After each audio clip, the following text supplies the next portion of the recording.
اوقات الواحد بيصحى على غير طبيعته وغير عادته، بيصحى مقريف شوية نفسيا في الحضيض. انا انصحكم في الوقت ده لو صحيتوا نفسيتكم تعبانة او عندكم شبه اكتئاب، انصحكم ما تقعدوش، ما تصحيش تقعدي على الكرسي بتاعك او الكنبة. صدقيني الاكتئاب هيزيد جدا، والتفكير السلبي يعني بيكون هو ده وقته.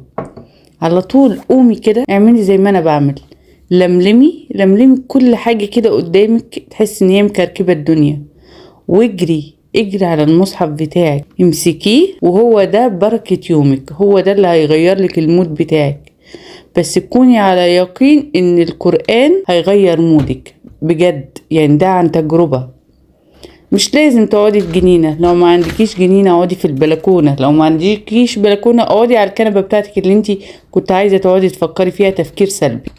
انا حبيت اخرج اقرا القران بره عشان الهواء البارد كده يخبط في وشي، بجد بيحسسني بالانتعاش. وخصوصا بقى ان انا افتكرت ان انا مقصره كتير قوي في قراءه القران، فقلت لا يعني ده عشان كده انا في اكتئاب، عشان كده انا مكتئبه ونفسيتي تعبانه. انا هنا بقى لقيت الورد هيبدا يضايقني، فقلت لا، مفيش حاجه هتاثر عليا. مفيش حاجه هتاثر عليا، هعدله كده بكل هدوء، وبرضه هقرأ القرآن. اصلا عارفة ان في حاجات كتير جدا بتيجي تلهيني. والله انا مقصرة جدا جدا، ربنا يعني يغفر لنا ويسامحنا ويثبتنا ويهدينا. بس انا عايزة اقول لكم انكم تبدأوا يومكم بالقرآن يا بنات، والله ده شيء بيدي بركة وبيدي كده راحة وهدوء مهم اصلا، يعني ده علاج لينا روحاني واحنا اللي مقصرين فيه. انا عارفة ان الفيديو ده مختلف عن اي فيديو تاني. قال يا آدم أنبئهم بأسمائهم، فلما أنبأهم بأسمائهم قال لم أكن لكم إني أعلم غيب السماوات والأرض وأعلم ما تبدون وما كنتم تكتمون. انا بحب جدا فصل الخريف وبحب اوراق الشجر، بس عايزه اقول لكم ان الورق ده كله هيتعبني جدا جدا جدا، محتاج مجهود عشان يلتم كله كده، لانه بيسود وبيطين وبيدي شكل وحش جدا جدا.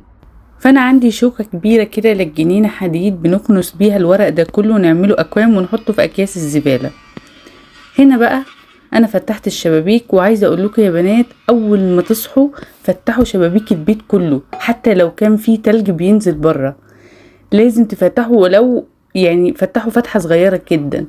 بجد تهويه البيت ودخول الهواء كده البارد البيت بينعش، بيدي احساس بالانتعاش. والبنوته اللي سالتني على الورد، انا رديت عليكم في الفيديو السابق وقلت لكم الورد ده من امازون ارتفيشال، بس هو غالي شويه لكن بيعيش معايا بقاله اكتر من سنتين. فعايزه اقول لكم يا بنات ان فتح الشبابيك مهم، على راي جدتي كانت زمان تقول لي افتحي يا امل الشباك عشان الرزق يدخل. ولازم فتحة الشباك تكون الصبح بدرية، قالت تفتحي الشباك يا امل عشان الرزق يدخل. فيعني انا كنت بحس ان هو كلام ستات كبار بقى وكده، بس بجد يعني لما كبرت حسيت ان لا، في وجهة نظر بالفعل. يعني حتى سيدنا محمد قال يعني البركة في البكور، يعني انكم تصحوا بدري، وبالفعل ان الواحد يصحى بدري كده ويبدأ يومه بالقرآن ويهوي البيت، تحس ان اليوم كده فيه بركة وفيه راحة نفسية. انا عملت لي هنا حاجة دافية لاني كنت يعني تعبانة شوية، خدت مصحفي وقفلت النور. انا عندي المطبخ ده شيء مقدس جدا ومهم جدا جدا، لاني انا بقضي فيه معظم وقتي، فلازم يكون مريح نفسيا. حبيت اوريكم برضو شكل الجنينة من قدام، محتاجة برضو ان انا لملم الورق ده، لكن الشجرة اللي طالعة على البيت دي بيبقى لونها في اجواء الخريف بجد زي ما انتوا شايفين كده، تحفة تحفة تحفة. بجد انا بحب شكل الورق ده، بحس ان هو مريح نفسيا جدا، بس برضو لسه عايز يتربط كله على الحيطة لانه بدأ يضايق وانا خارجة وانا داخلة. انا الفيديو ده يعني حبيت افضفض فيه معاكم، يا ريت اللي وصل معايا لعند اخر الفيديو يعمل لي لايك وشير، واللي ما اشتركش يشترك في القناة، ويا ريت ما تنسوش تفعلوا الجرس عشان يوصل لكم اي فيديو جديد انا بنزله.